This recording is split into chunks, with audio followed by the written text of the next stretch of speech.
Reggie.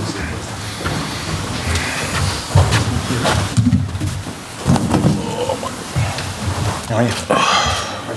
Yeah, you go, keep on.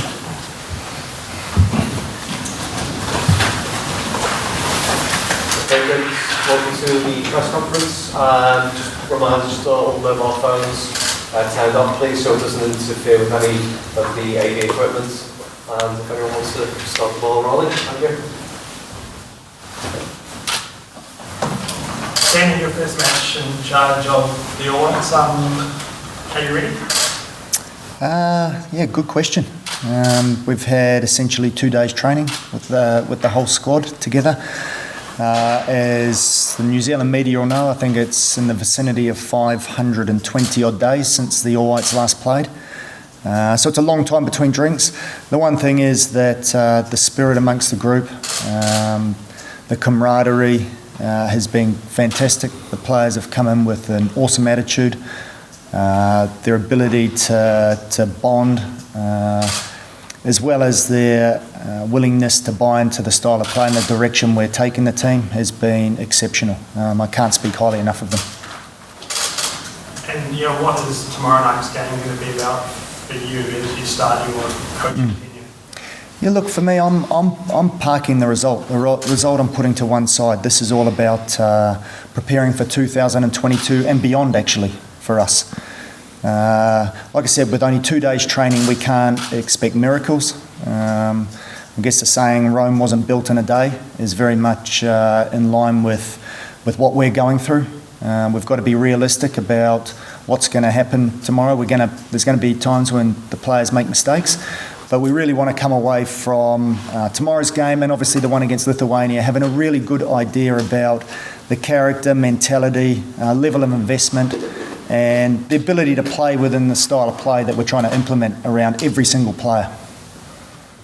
Danny, it would be a very different Irish team to previous in the last year or so, but what are you expecting from this Irish team? Still a lot of quality. Yeah, well, they've still got players playing at the very highest level. And so, whoever Mick McCarthy decides to start tomorrow, I'm sure they're going to be fired up. It's obviously for them, it'll be a big opportunity to stake a claim. They've got at least one very, very big game coming up, if not a couple more. So I've got no doubt that whoever he decides to start will obviously be wanting to put their best foot forward. It's going to make it difficult for us. Without really having a clear idea of who he's going to start, we know that there are going to be some players that are playing at a good level. So it's an exciting challenge for our players. Winston, what have you thought of the build-up and the 3 or 4 days you've had in camp? No, it's been fine. I mean, like Danny said, it's been a while since we've been in camp together. Probably last time I've been involved was Peru a couple of years ago. So, look, we're here together. We've enjoyed it so far. We've trained well, and I'm just looking forward to the game tomorrow. And what's your thought process in terms of how much time you want to play tomorrow? Yeah, I think there's something that we'll play by ear, and I'll sort that out with Danny, and we'll have a conversation about it. But listen, I feel good, and I'll play as many minutes as possible. Is it a tricky scenario for you? No, listen. When you've been out for a while, it's all about not taking unnecessary risks. Obviously this is a part of that I have to go through. But like I just said before, I feel good and feel healthy. So otherwise, I wouldn't be sitting here. Danny, with Winston sitting here, is that because he'll be the captain tomorrow? Or? Yeah, 100%. So Winston's going to wear the armband tomorrow. As you know, he's taken that responsibility on numerous occasions before when he's been fit and available. So he holds a huge amount of respect and mana amongst the group. And I just look at the way the young players respond to his sheer presence in the environment, and it's massive. It's a big plus. As when you're a player in that sort of position, you probably don't sense it, but as a coach, I can see it with the younger players. They respond really well around him. So he's very much a natural choice, but we have got, as you know, a number of other players that hold really good leadership qualities, like Chris, Michael Boxall, Tommy Smith. There's some good experienced players that obviously can support Winston. Yeah, just on your selection for tomorrow, in terms of availability, is everyone available? Is anyone under any powers? Yeah, look, as you would have seen at training today, Chris sat out, so we just need to see how he pulls up. We don't want to take any unnecessary risks. It's just like Winston was saying about himself. Just need to monitor these situations. We understand that it is a friendly, but like Winston, Chris is desperate to play. These players love representing their country. They don't take it for granted. They know there's a huge amount of privilege of pulling that shirt on. So if he's fit, he'll play. And you've got 7 potential debutants in your squad this week. Yeah. Are we likely to see a few tomorrow night? Yeah, 100%. You're going to see, you'll see, potentially quite a few, which I think's exciting. We've, as you know, I've come out and said that we want to do things a little bit differently.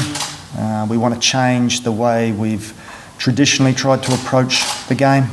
We've developed and are creating a different type of player now. So it's all about trying to build a style of play that suits them. And I think it's an exciting period for the game in New Zealand because we've got what I'd say is a good mix and a good balance between youngsters and then guys that are obviously operating at a very high level and have done so for some time. And Winston, you probably have 2 or 3 players starting alongside you tomorrow in their first game for the All Blacks. What will your message be to them? How will you help them handle the occasion? I think no different than we've done before. I think there's enough senior players in the team also to take care of it. But listen, like Danny said before, I'm there to help younger players. I've been in a situation myself when I was a young player before as well, so I know how it is. And listen, it's just about going out there and enjoying the game. There will be mistakes. Everyone makes mistakes, but just learn from them and give it 100%. Why is it 80 amongst us in the last game? Yeah, good question. Very good question. The New Zealand guys will know that the organisation went through a little bit of turmoil. So there's been a lot of change at board level. New CEO, obviously new head coach as well. So we're in a more stable and I think better place to move forward. But there was a decision made probably all that time ago, 18 months ago, that in terms of finances, that was going to be pushed in a different direction. Which, look, we can sit here and debate all day long whether that was right or wrong, but it's in the past. Like I said, I'm just excited about the group that we've got moving ahead now. You must know Robbie Keane. Yeah, of course. Yeah. So Robbie was, as you guys know more than anybody, what a fantastic career, fantastic player. So it'd be good to catch up with him on the sideline. Danny, your first few days in charge of the team and your first chance to really meet the whole playing group, has anyone surprised you? In terms of character, mentality off the pitch, or what they do? Is it better than what you expected? It is, actually, but to be fair, as soon as I got the job and I reached out to the senior players, or even before it was announced, I reached out to the senior players, and look, I was blown away just by their level of enthusiasm and level of commitment. Obviously, like we've said, it's been a long time since they've played, but I just think the sheer fact that, probably the fact that and I'm probably putting words in Winston's mouth here, but the fact that I've probably worn the shirt before, it means a lot to me to coach this team. I'm passionate about not just the All Whites, but the game in New Zealand in general. And I think the players probably sense that. But look, they've all been excellent. The minute they've walked into the environment, they've been 100% committed. And actually, the investment level has been fantastic. And just on some of the young guys coming in, what have you seen from how they've fitted seamlessly into the group? Because you're going to be giving potentially 3 or 4 of them some time tomorrow night. Yeah, look, they've sort of surprised me a little bit. 1 or 2 of them were and probably rightly so, a bit nervous to start with. But I think they've let their football do the talking for them. And I think some of the senior players got, I wouldn't say a shock, but I think they were pleasantly surprised by the level of some of those young players and their ability. But look, that really counts for nothing on the training field. It's the proof will be in the pudding tomorrow, and just how they handle playing in a stadium like this against a very, very good team, and a team that's full of hungry players and obviously want to prove a point because they want to be this Irish team, and a lot of these players will be wanting to cement their position in that squad moving forward. I guess that was my last question. It's easy to sort of have these lofty ideas and talk about your vision. Are there any nerves about actually putting your team out on the field tomorrow night? Well, look, I think there's always got to be a little bit of apprehension around that. I don't think you'd be human if you didn't, but the reality is I want to take any fear, anxiety off and away from the players, so totally remove it off their shoulders. I want them to go out there. This is, like I said, what's there to lose for us? There's actually nothing to lose. We haven't played for so long. It's an opportunity to play against a very good team, wonderful stadium. So they should be enjoying the moment. Yeah, they've got to work hard, and I've got no doubt they will, but go and express themselves a little bit more and play some fearless football. Be brave. Winston, how difficult has the last 18 months been for you, battling through that injury? Oh, it's been a long time, I'm not going to lie. I think my wife wants to kill me at this moment. But yeah, listen, I've been fortunate enough throughout my career. I haven't had too many serious injuries, and unfortunately I caught one 18 months ago, and listen, hopefully I've crossed that bridge now, and just looking forward to regaining full fitness, I guess. It's taken a long time, but hopefully we're there. West Ham in a bit of a sticky situation at the moment. Are you confident they can pull away and they can get out of trouble? Listen, it's always like periods throughout the season. You're going to get sticky periods. We started the season really, really well. I think the last 6 or 7 games probably haven't been our best football. But I'm sure we have a good enough manager, and we have a good enough sort of group of players to get through it.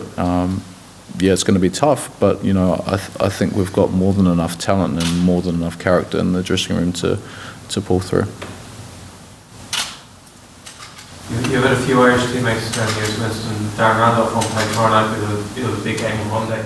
Yeah. What was it like playing in front of him? I did all his work for him, so he didn't have to do too much. You can ask him himself. No, Darren. Look, listen. Darren was a good goalkeeper. I enjoyed playing with him. My time at West Ham with him.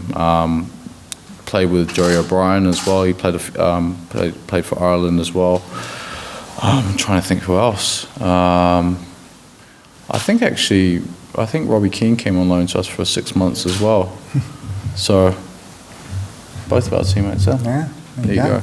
But no, listen, Irish players are generally hard-working individuals. Proud to play for their country. So they've been a pleasure to work with. Danny, just if Chris can't play tomorrow night, you've got fairly experience for the group. Yep. Alongside him, are you confident those players will be ready for facing a team of Ireland's size and stature? We'll find out tomorrow, won't we? Yeah, but like I said, there's it's a little bit of a baptism of fire for them, but that's, and even Woodsy was saying it when I was talking to him. Like, that's how players learn. You think how young he was getting chucked into a World Cup scenario in 2010. Winston, young at that point as well. Like these guys, they're young, but they're not babies. They've played at the 20s World Cup. They've probably played with a little bit of pressure on their shoulders before. There's no pressure tomorrow. They can go and enjoy themselves. And, this is going to be just an opportunity, I think, and an opportunity that moving forward we'll be able to learn a huge amount from. Like, it's going to be a great educational tool, I guess, for want of better words. You know, the footage and the lessons we'll take from this. Danny, Mick McCarthy said this morning that he still doesn't know anything about the team, he hasn't been able to find anything, and he's got the video footage from today and yesterday, but he's not going to watch that. Yep. Yes, oh, that's good. So is that a little advantage for New Zealand? Well, I guess in some respects, but we've made very much, a commitment that we're focusing on us. Like I said, is the result important? No. But a little advantage like that, if that helps us and gives the players a little bit of confidence, helps us get a foothold in the game, then great, that's fantastic. But no, this is all about 2022 and beyond, like I said, and it's starting to prepare this group for when we do actually have to win football games. And there will be a time, obviously, World Cup qualifiers, where there is an expectation that we get through to that intercontinental playoff.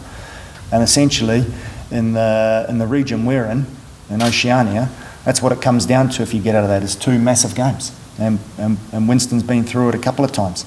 And so there's a huge amount riding on that. So it's all those steps now preparing for that moment. And this is just the first cab off the rank. So we obviously know a lot over here about New Zealand rugby. Yeah. The recent World Cup.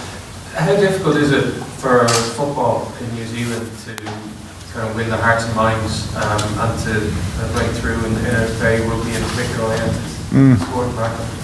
Yeah, look, I'm not going to lie to you. That's a constant challenge, and it's probably a constant challenge more around sponsorship and the financial side of it, because obviously everybody wants to back the winning national team. The All Blacks, I guess, are that.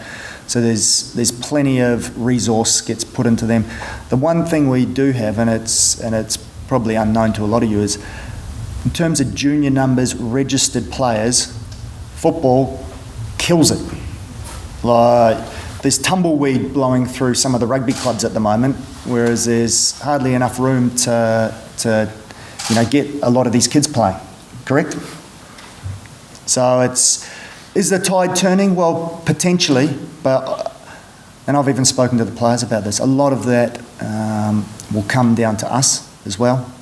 All Whites, we're the flagship team for the country, so I guess it's us taking people on a journey as well, and them starting to have something they can believe in around football.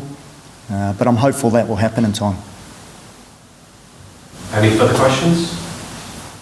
Okay, thank you, Danny, thank you, Winston. Thank you. Sky, Sports UK, RTE and Sky News, watch to follow me. Can we just go to the side?